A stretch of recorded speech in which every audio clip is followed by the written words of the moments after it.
இன்றைக்கான தேவனுடைய வார்த்தை இரட்டத்தனையான பலன். ஏசாயா 61 அதிகாரம் 7 சொல்லுது, உங்கள் வெட்கத்திற்கு பதிலாக இரட்டத்தனையாய் பலன் வரும். அதாவது, நாங்கள் ஒரு இடத்துல வெட்கப்பட்டு தலை குனிந்து போகிறோமாக இருந்தால் அந்த இடத்திலேயே எங்களுடைய தலையை நிமிர்த்த தேவனால முடியும்.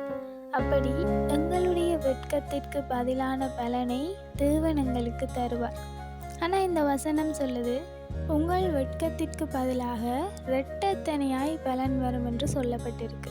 நாங்கள் ஒரு இடத்துல வெட்கப்பட்டு தலை குனிகிறோமாக இருந்தால் இரட்டிப்பான பலனை எங்களுடைய வாழ்க்கையில தேவன் வைத்திருக்கிறார். எங்களுடைய வாழ்க்கையில நாங்கள் அனுபவிக்கிற பாடுகள், வேதனைகள் எப்படி எங்களுடைய வாழ்க்கையில ஒரு சாட்சியாக மாறுகிறதோ, அதே போல நாங்கள் வெட்கப்பட்டு தலை குனிவதும் பிற்காலத்தில் தலை நிமிர்ந்து தேவனை மகிமைப்படுத்துவதற்காக மாத்திரமாகத்தான் இருக்கும்.